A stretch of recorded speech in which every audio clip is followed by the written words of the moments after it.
Assalamualaikum warahmatullahi wabarakatuh. Saya Paniatri Agustin dari Fakultas Usuluddin dan Dakwah, Prodi Ilmu Al-Quran dan Tafsir.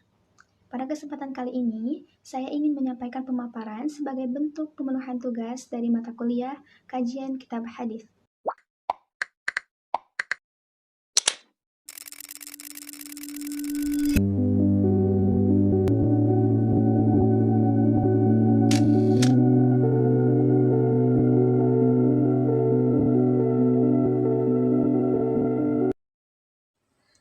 Nama lengkap Imam Ad-Darimi ialah Abdurrahman ibnu Abdirrahman ibnu Al-Fadl ibnu Bakhram ibnu Abdis Somad. Kunyahnya adalah Abu Muhammad.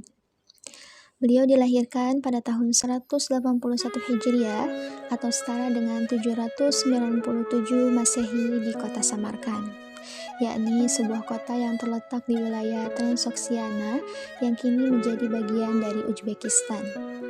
Beliau berasal dari kabilah Ad-Darim yang merupakan bagian dari suku Tamim. Sejak kecil, Imam Ad-Darimi dikenal sangat mencintai ilmu, terutama dalam bidang hadis. Ia melakukan perjalanan ilmiah ke berbagai wilayah seperti Kufah, Basrah, Hijaz, Syam, dan Khurasan untuk belajar kepada para ulama besar di sana.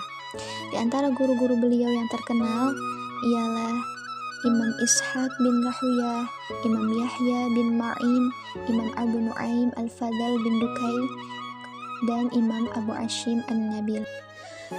Sedangkan di antara murid-murid beliau, yakni Imam Muslim bin Al-Hajjaj, penyusun Sahih Muslim, Abu Daud As-Sijistani, penyusun Sunan Abu Daud, At-Tirmizi, penyusun Sunan At-Tirmizi, dan para ulama besar lainnya.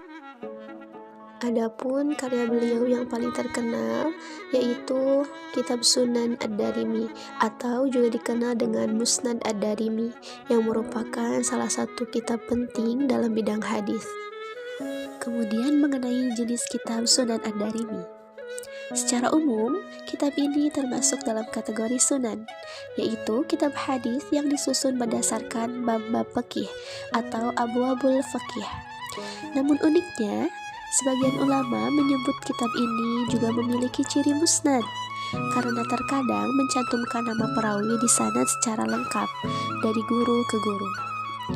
Tetapi secara penyusunan, kitab ini lebih mirip dengan kitab sunan karena mengelompokkan hadis sesuai topik fikih, bukan berdasarkan nama sahabat seperti Musnad Ahmad.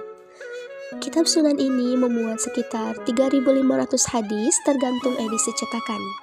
Ciri khas utama dalam kitab ini ialah selain membahas hukum-hukum ibadah dan muamalah, juga sangat menonjolkan pembahasan akidah Ahlus Sunnah wal Jamaah, serta memuat atsar dari para sahabat dan tabi'in.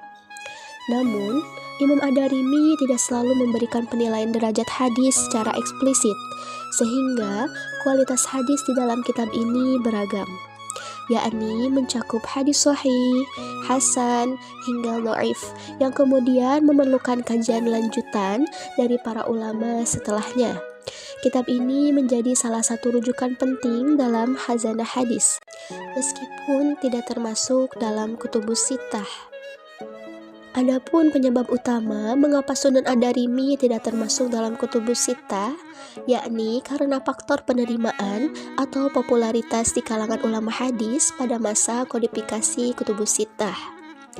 Ketika para ulama mulai menyepakati 6 kitab utama sebagai rujukan standar hadis, yakni seperti Sahih Bukhari, Sahih Muslim, Sunan Abu Daud, At-Tirmidzi, An-Nasa'i, dan Ibnu Majah yang sudah lebih terkenal dan lebih banyak digunakan, serta isi hadisnya dianggap lebih terjaga kualitasnya.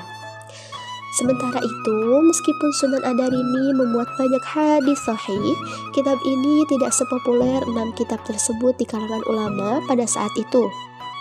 Kitab Sunan Ad-Darimi tidak termasuk ke dalam kutubus sittah, akan tetapi banyak ulama hadis, baik klasik maupun kontemporer, yang menilai bahwa kitab Sunan ini merupakan kitab hadis yang sangat penting.